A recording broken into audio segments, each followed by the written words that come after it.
This is the Graceful Atheist Podcast.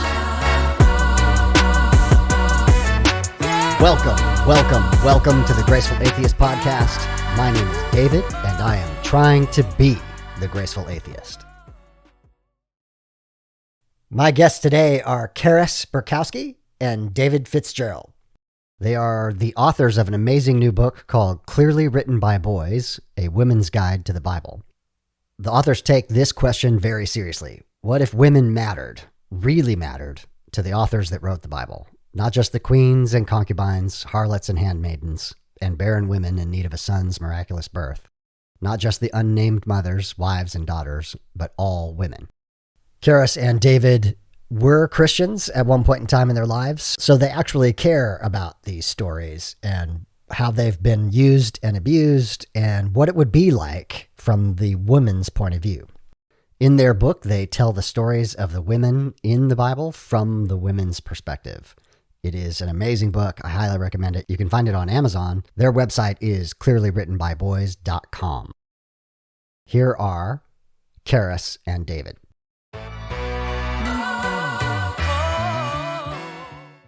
Karis Burkowski and David Fitzgerald, welcome to the Graceful Atheist Podcast. Thank you. It's great to be here. Thank you so much. You all have written an amazing book called Clearly Written by Boys, A Woman's Guide to the Bible. Absolutely amazing. We're going to get into that. I did want to have you both introduce yourselves briefly and tell us just a bit about your stories. Like, how did you come to write this book? What is some of your life history that led you to write this book? So let's start with Karis. Oh my goodness. Okay. Well, the real trigger was seeing what's happening with the world now and women's rights and all of those things that are in the political sphere and in the news right now. I mean, I'm old enough to have gone through all of this and protested all of these same things and fought for all of these rights back in the 70s. So when I see this again and think, we can't have to fight this battle again, this is ridiculous. Yeah.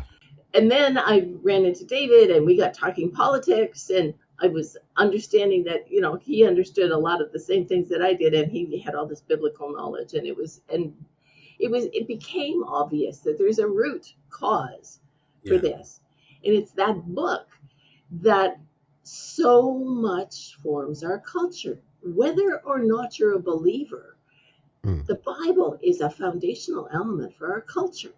And if you're basing your views on what you're reading in a book that was written way back then, when women were chattels, and you're trying to make policy decisions and decisions about morality now based on that, it is so ridiculous that it's almost beyond words.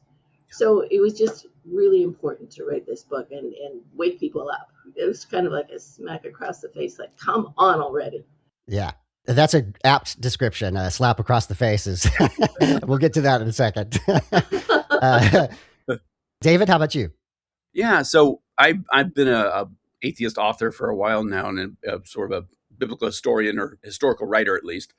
Most of my books before this have been about, for instance, the Jesus historicity issue, arguing whether he existed or not, talking about the origins of religion, like who's real and who's not in the Bible, how old is Judaism, how old is Islam, how old are any of these major world religions. Mm-hmm.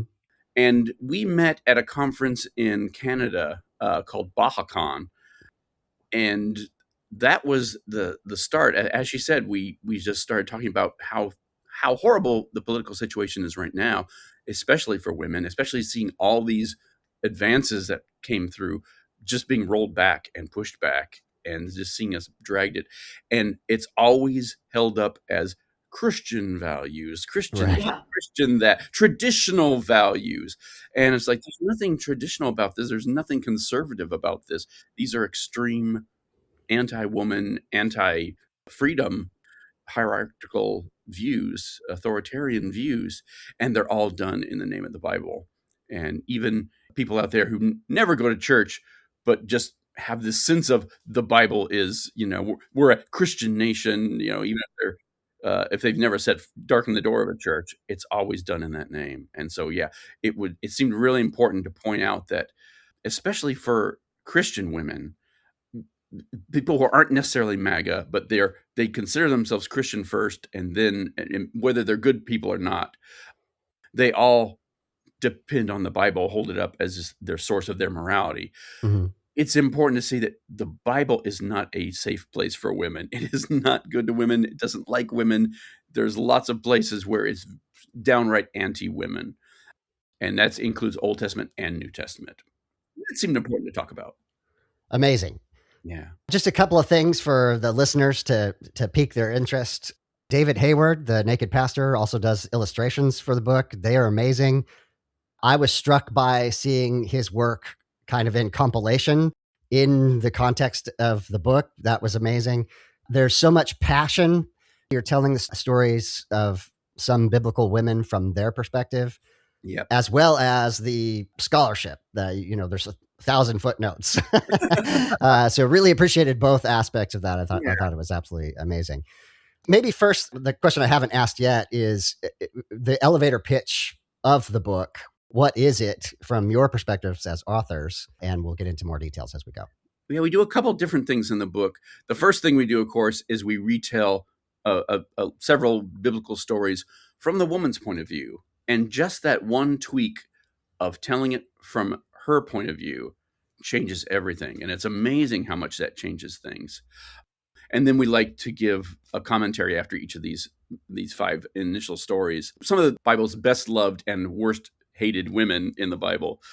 Yeah. So it was really fun to tell it from their point of view. Yeah. And give the context for them. Like especially characters like Jezebel, where all we ever hear is horrible, bad things about what an awful, murderous, terrible, nasty person she was. Yeah. And we tell her story, starting from when she's a 15-year-old being carried in a palanquin from one kingdom to another to marry a king that she doesn't know. And like, what a difference the story makes when you're following it from her perspective. Things like that. It changes what you're reading. And then we go into the details, and David has all this history, and we find out that she's one of the only real people that's in the Bible that's not a made-up character. Stop. Yeah, absolutely. And that's fascinating when he goes into that. Yeah, I was struck by that as well, that we actually have extra biblical evidence of Jezebel and not some of the other characters. And not just her, but her whole dynasty. And just ironies upon ironies dogpile when we talk about her, because what a hatchet job. Her name isn't even Jezebel. That's not even her real name. That is a smack talk that the authors of the Bible gave to her, an insulting nickname, basically. But her family, her political family, were the first to put Yahweh on the stage. None of this King David, none of this Solomon. It was her family that were the first Yahweh worshipers and really put him as the central God of Israel. And the irony is the guy who killed off that entire dynasty was a heretic who worshipped the golden calves at Shiloh and Dan and places like that. So it's once you get started, it's really mind blowing. And we talk about these women's stories, and then we go on to topics, and we talk about how the Bible mishandles women's issues again and again and again. Oh, yeah. And one of the juiciest is the one about purity and purity culture. And the fact that in the Bible, being a virgin is such a big deal. Yeah. To the point that if you don't bleed on your wedding night, you get stoned to death in the morning. Yeah. And then we talk about the medical fact that a hymen is not necessarily something that gets broken the first time you have sex. Right. Yeah. And we had all this, medical stuff about the reality of all of that. Yeah. And then we talk about the modern times where there is actually a surgical procedure you can have done to rebuild a hymen so you can pretend you're a virgin. I mean, that's great. Give me a break. Why should this be such an important thing? Yes. So to go back to your apt description, the stories I think were really beautiful and draw you in. By the time you get to the topics, my question to you is, how do you handle the rage?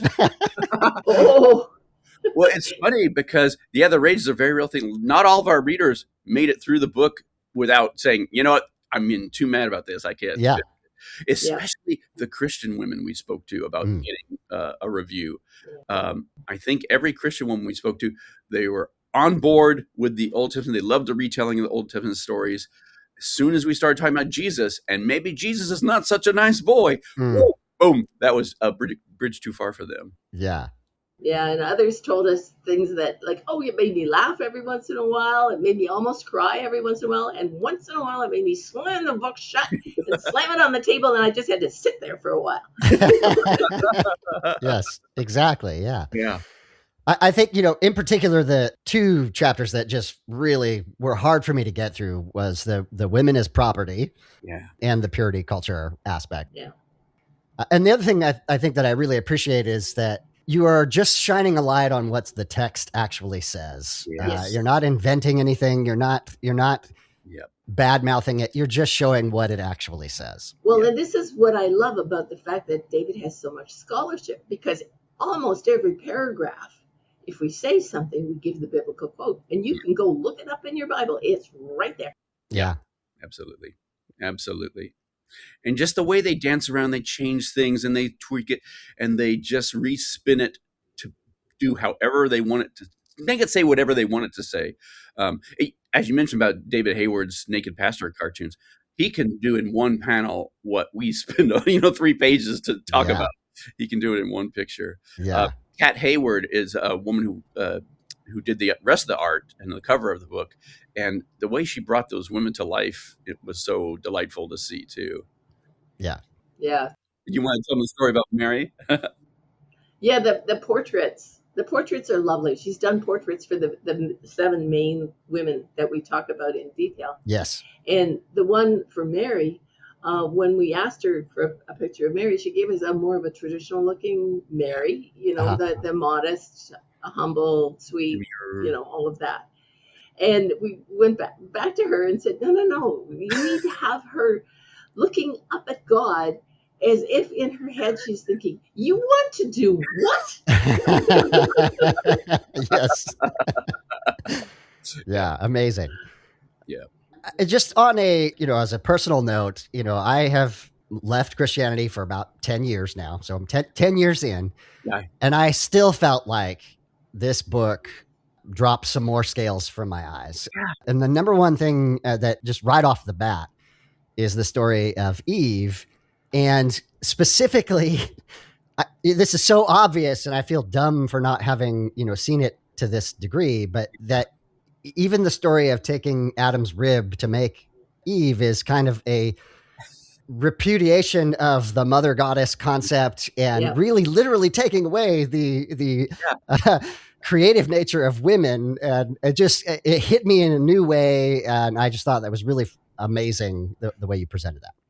Oh, thanks. That's so important, because we give the story, but then when we give the commentary, like all the things that are actually going on in the background of the person who's writing this particular story in this particular way, it really is enlightening.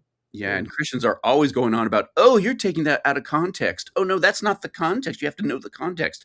Well, we give the context. Yes. It's even worse in many cases. Yeah. Yeah, absolutely. Yeah. And there's a poem in the Eve chapter by Danielle Coffin, she says, well, what if Adam picked the apple, and how different that would be? And when we found that poem, it was so brilliant. And I wrote to her, and she was happy to let us put it in the book. Yeah. And I think it's just a little gem in there. It really is. Yeah. Yes. We have another poem at the end of the book. It's also about Eve, or it's called Eve, from Shelley Segal. And but they book in the book so lovely. Yes. Lovely. Is that a word? Beautifully. Yes. Were there particular stories that each of you really connected with more than others, or were there stories that were more difficult for you to tell? There's definitely ones that were surprising came out. When I first heard the Jezebel story, the context behind Jezebel's story, this is like the third incarnation of a story I've written about it, because it just blows my mind what a hatchet job they did on this woman who was a real actual person. The story of Ruth is probably the sweetest story in the whole Bible, and yet when you look at it, scratch the surface just a little smidge. It's not so sweet. Yeah. But She's the thing sweet. is, we give her some agency. She's Yes. not just this sweet Yes. woman who's, oh, mother, I will go with you. Oh, Yeah. no. Like we tell her, we in the commentary, we talk about the fact that she didn't have a whole lot of choices, actually. She'd Yeah. married Yeah. somebody from outside of her culture, and now he's dead, and the mother's gone, and everybody's leaving, and there she is stuck there. That's not a happy place for a woman to be back then. No.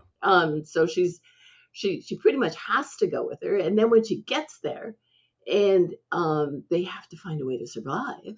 Yeah. So they hatch this little plot to seduce Boaz, and I mean, nobody talks about it that way in Sunday school. Yeah. Yeah. But we give her the agency of saying, yeah, okay, I know what I have to do. I will go and do this. Yeah. And it works. And so then she gets married to Boaz, and they have security and all of that, and she has the baby. And then, right at the end, she has the baby. The baby is handed to Naomi, and all the women that are there say, "Oh, Naomi has had a child," and like, it's just exactly like in the Handmaid's Tale. Yes. When June's baby gets handed to Serena Joy, and she, it's all of a sudden her baby. The more things change, the more they stay the same. Yeah, absolutely. Yeah. Yeah. We also go out of our way to talk about how we know some of these stories, most of these stories, are not true. The indications that, well, historically, this could never have happened. And in the case of Jezebel, historically, how we know this person was real and what they're saying about her is false. And Right. so that's been really interesting too. Yeah, one of the things I thought that was like the Ruth story specifically, you talk about the names are a bit on the nose. Yeah. That these are this is clearly a work of creative art, as it were, right? Rather than historical account. Yeah, absolutely. The most interesting thing about Mary Magdalene is we're constantly told, oh, she's a repentant prostitute. There's nothing in the text that even intimates that anywhere. And we trace how that story came. And that came from one guy, one pope in the 8th century, 9th century, one medieval pope who just conflated these three different women. Not that any of them were real people in the beginning, but... Right. Yeah. So she got changed from being a really loyal, helpful disciple into that, and then the story just stuck for all those years. Yeah. And I liked the fact that in the commentary we pointed out that it actually has been reversed by a current, like, recent pope, which it just I don't know, puts the cherry on top of the fact that these guys can massage this stuff to me whatever they want it to be. Right. And there's no doubt that the two Marys, the Virgin Mary and the repentant harlot Mary, those two are been used, like good cop, bad cop throughout Christian women's history. Right. In fact, we have a whole section on the Virgin whore. What do you call that? It's called the Madonna whore complex, and we call it the Madonna whore industrial complex. Yeah, Nice, thank you. yes. That's what I was trying to say. And you were about to say something about Delilah too. We had fun with her story. Oh yes, we had great fun with Delilah. In the way we tell it from her perspective, she's at the market with her friends, and she sees this hot guy. And she's heard about him. She knows. Yeah. She's heard the rumors.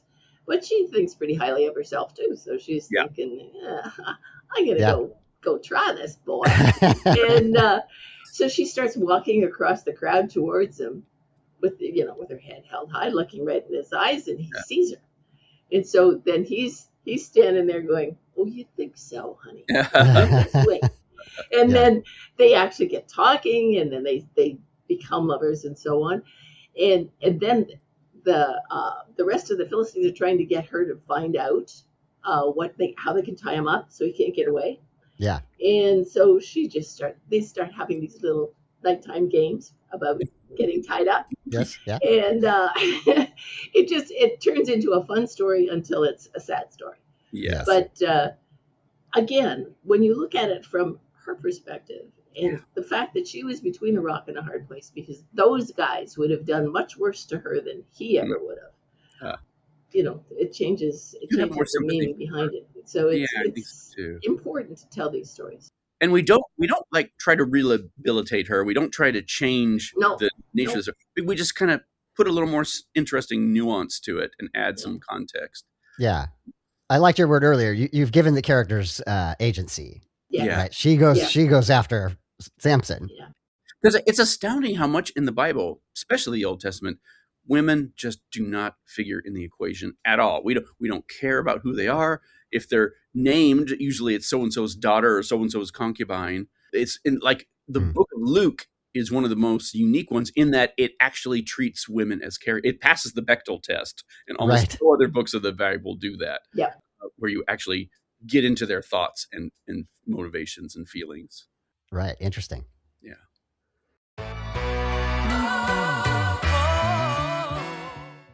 One of the things that I was struck by is how much sex and violence is in the Bible. And I think it is lost on modern readers because much of it is couched in euphemisms. Yeah. So in the Ruth story, you guys talk about the uncovering of the feet, and that might mean a little bit more than that. Yeah. The funny thing about that story is I used to talk about, I had a talk on sex and violence in the Bible. It's on YouTube. And I would talk about, oh man, this thing is drenched in sex. But the more I look at it, the more I don't think they're actually intimating that they actually had sex, but they're using the titillating possibility that they're having, and they're talking about it like they did have sex to sell this story. When the irony of a book that can be so anti-sex, right, to be so sexual. Same with Song of Solomon. We don't really get into Song of Solomon in the book, but that book is drenched in sex. I mean, there's no two ways about it. And to hear people talk about it from the pulpit, oh, it's a beautiful metaphor for God's love for Israel or Jesus' love for the church. It's like, dude, I don't know what book you're reading, but that is not a metaphor. Yeah. Yes. And the other part of that is these books were written by men for male readers. Yes. Women were not allowed to know how to read. Yeah. So it was only the men that read these books. You got to keep it spicy to keep them interested. Yep. And yet when they translate it into a sermon, it's not like that. But they've read it. They've enjoyed it. Yep. And there's a lot more in there that we didn't even talk about that is like that. Yeah. I went to Bible college. I had a professor of history who I really loved because he taught history as sex, violence, and gossip. and as I was reading this, I got that same feel of like, actually, these are the interesting parts of the stories, and probably why the stories prevailed through time. Why we kept copying them and retelling them. Yeah. Yep. And just the fact that these are clearly invented stories for the most part. I mean, entirely, really. And they served a purpose. And what is that purpose? Well, it's not a good one if you're a woman. Right. Yeah. Yeah.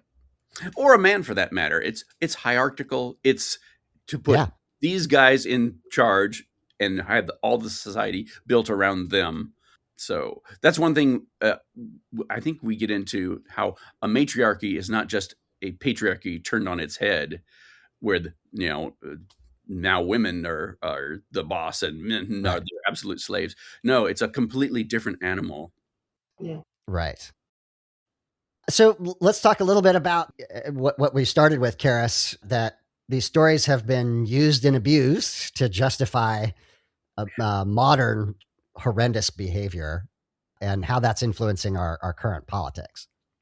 Well, I mean, if you have listened to what's going on with this Project 2025 nonsense, or even like you hear people like Pete Hegseth say that there should be only one vote per household, and you know whose vote that's going to be, and but things like that, and throwing out Roe versus Wade, and saying women no longer can control what's going on inside their own bodies, and then passing laws that doctors can't even help them when they're bleeding to death. Mm-hmm. I mean, it is so horrific. It's almost worse than it was back then. Yeah. David, any thoughts about how the Bible has been used in modern politics? It never stops resonating with me. Every day I see something in the news, I see something on Facebook, and it's like, wow, we should have come up with this book 5 years ago. Yes. Yeah. Oh, that was the other thing. We could have made this book 1,000 pages. It's already almost 500 pages. Yeah. But we could have made it 1,000 pages. We kept having ideas and saying, oh, we should put this in, we should put this in. And we had to finally put a stop to it because we would have gone on forever. Books are never finished. They're just abandoned. Right. Right, exactly. Yeah. But it's going to launch a lot of discussions. And we're hoping that atheist women in particular read it, share it with their Christian friends or Jewish friends or Muslim friends for that matter, because those Abrahamic religions all track really well, and just open their eyes. Because one of the hopeful things that we've come across in research in this book is that in the last 5 to 10 years, women are walking away from Christianity, evangelical Christianity. They're not protesting it. They're not making a fuss. They're just, whoop, I'm gone. Yep. And Irish exiting. And that we can only take as a hopeful sign. Right. But I think if nothing else, we try not to alienate our Christian readers. And because we both came out of a Christian background, we have a lot of sympathy for that. But we want them to realize maybe, Christianity has depended on women for its labor force, for volunteer workforce, for holding the faith so much traditionally. It's the women who have carried the torch for that. And if that changes, if we can just get that to change, maybe the problem will take care of itself. Yeah. At least we want to make women laugh and think. And, and those two things. Yeah, that's important. We did write it in a style that will make you chuckle every once in a while. Yeah. Like it's not all doom and gloom and dire and dark. Some of it is actually fun to read. It's and a very we're fun. hoping that will encourage women to share it with their friends. And then at the very end, we set it up with a whole bunch of book club topics and ideas. So you can invite a few of your friends over and say, hey, let's look at this book. Yeah. And hopefully get some people into it that might not have picked it up off a bookshelf. Yeah. Right. And what a good Christmas present it would make. Yes. Friends and family. That's right. Yeah. Or just, for no reason whatsoever. Just go out and buy the book. We're laughing, but we're deadly serious. It's like, this is important stuff. Yeah. Yeah. And it'll be interesting, the conversation and the way people think about their own religion after they've read it. Yeah. Before. I think what you were describing of maybe atheist women or deconstructed women reading this and being able to share parts of it in a careful way with believing women would be a great use of. Yes, we hope that it would give them some language they could use, some ideas they could. We're not trying to dissuade them from being Christians, right? So much as we want you to think about your Christianity and where it comes from, and could a God really have created this?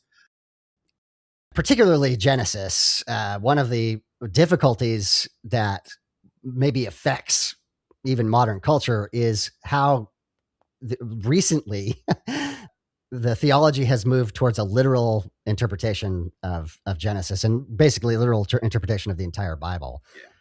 You address it a few times that the apologists basically have to. They have both ends of the stick. You have progressive apologists who are saying, "Oh, clearly it's you can't take it literally. That would be silly." Exactly. And you have the literalist apologists who are saying it absolutely every single word has to. It just doesn't work. Yeah. Yes. Yeah. Yeah. I actually think that leads to people deconstructing and leaving their faith because it's the cognitive dissonance of trying to hold those two things together is nearly impossible. That's the thing. Yeah. And if you discount the whole Eve and apple story as mythology, then you don't have original sin. And if you don't have original sin, then you don't need forgiveness from sin. And then you don't need Jesus. And if you don't need Jesus, you don't need Christianity. Yes. And it just all starts to tumble. Yeah. It's just one more example of no matter what approach you take at Christianity or any other religion, to be honest, there's always a way that it just all falls apart when you pull the thread too much on there. Right. And that's whether Christianity is true or not. That's whether Jesus is real or not. It doesn't hold up. And we have to keep remembering that our religion today is the result of thousands of years of evolution. And the further you go back, the less it looks like anything we know or take for granted. And it's clearly a human-made item, Right. Right. artifact. Part of what this whole podcast is about is something I call secular grace, caring for each other, loving for each other, and not having to just burn the bridges behind you when you walk away from Christianity or your preferred religion. Yeah. Which is a difficult thing to do. Yeah. I like the quote. I think it was a German theologian who said it. It says, religion tends to make good people better and bad people worse. Yes. Truer words were seldom spoken. Yes, I love that. Actually, I picked that out of, you're quoting someone else, and I picked that out. That is absolutely true. That seems to be the case. So, yeah. As kind of one of the last questions here. So, this podcast, we have told the stories of women who have come out of purity culture, who have been held back as, they're natural born leaders, but they have not had the opportunity. If somebody is a young woman or an older woman is beginning the process of deconstructing their faith, what is your message to them? Beginning the process. I think the message would be to learn more, find out more, investigate more. Don't just stop at what you were told in Sunday school class. Actually do some thinking. And if you need a door to open to help you to do that, I think this book is one of the things that will make it easier, because it is approachable. It is a fun read. It is interesting. And it doesn't come down crashing hard against religion. It just points out some things. And I think that's the way you start to open the door and step through it. And I think some of David Hayward's cartoons help. The poetry from the women helps. The other drawings from Kat, they help. Like all of it helps to make it a message that's a pill that's easier to swallow, a message that's easier to take in. And on top of all that, and I totally agree with 100% with everything Karis just said, it just puts women in the forefront rather than in the background. Yeah. And I think, like I said, just the littlest tweaks change everything. And I think this is going to change the way Christianity is for so many women, or people who are deconstructing their Christianity, or who just need ammo against those who are trying to drag us back into the stone, right, or the Bronze Age, more like. But yeah. How can they find the book? How can they get in touch with you all? Well, right now, David and I both have a stack of books at home in our houses, so we can sell them personally. But most people will get it from Amazon. We have both an ebook and the paper book on Amazon right now, whether you're in Amazon.ca or Amazon.com, and that's probably the easiest way to get it. Or ask your local bookstore to order it for you. That might be a nice idea too. Yes. Yep. And you can always ask your library to carry it as well. And we would love all those things. Yeah, because we need our libraries. We need our independent bookstores now more than ever. Oh, and again, we're happy. We have our contact information in the book if you want to contact us directly. Yes. With questions or with requests for getting and we have a website now. Oh, yes. Yes, clearlywrittenbyboys.com. So you can go there and find out more. We're just tweaking parts of it right now, but pretty soon there'll be a list of all the different podcasts and everything that you can see and things you can go to. And it'll mention the fact that we're both going to BajaCon. Do you know what BajaCon is? I do. I had Bob Barnes on in like 2020 before he passed. So I've never been, but I know they're doing great work up there. Yes, and we're both going to be there this year, next month. And so we will have books there too. So that'll be a nice time to get them autographed by both of us. Awesome. Exactly.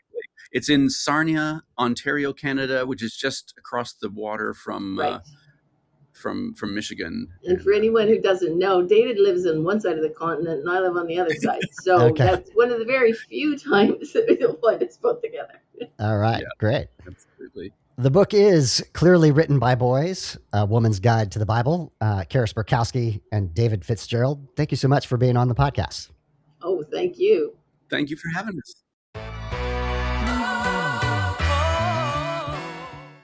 Final thoughts on the episode. Wow, Karis and David are so much fun. I appreciated that we laughed throughout the whole thing. The book is absolutely amazing and gives you a perspective that you don't normally see.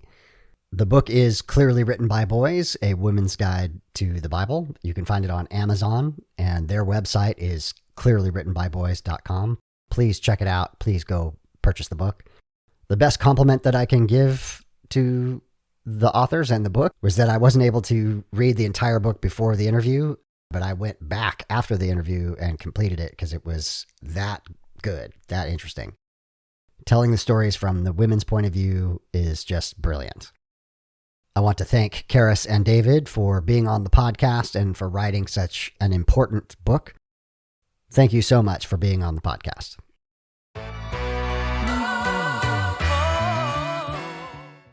The Secular Grace Thought of the Week is about the leadership of women. A common theme throughout the podcast has been women within the evangelical framework who were natural-born leaders, who were held back. And often that being held back was explicitly from the use of the Bible. I think Karis and David make a compelling argument that the text that we have of the books of the Bible are almost explicitly designed to hold women back, to minimize their role. As I am ashamed to admit, and I said in the interview, the simple fact of taking away women's creative aspect of giving birth to children by making Eve be created out of Adam's rib hit me like a ton of bricks. I had never really viscerally grasped that. And that's the beginning. That's the beginning of the scriptures. So the wonderful thing about the book is, as the author said, they have given autonomy to the women in the stories, and that changes everything. The entire idea of secular grace and humanism is that each of us has dignity and human rights and worth and capabilities and the rights to become the person that we want to be. And that is regardless of our gender, our race, our ethnicity, our sexual orientation. It comes to us because we are human beings. Until next time, my name is David, and I am trying to be the graceful atheist. Join me and be graceful human beings. If you want to get in touch with me to be a guest on the show, email me at gracefulatheist@gmail.com. For blog posts, quotes, recommendations, and full episode transcripts, head over to gracefulatheist.com. This is the Graceful Atheist Podcast.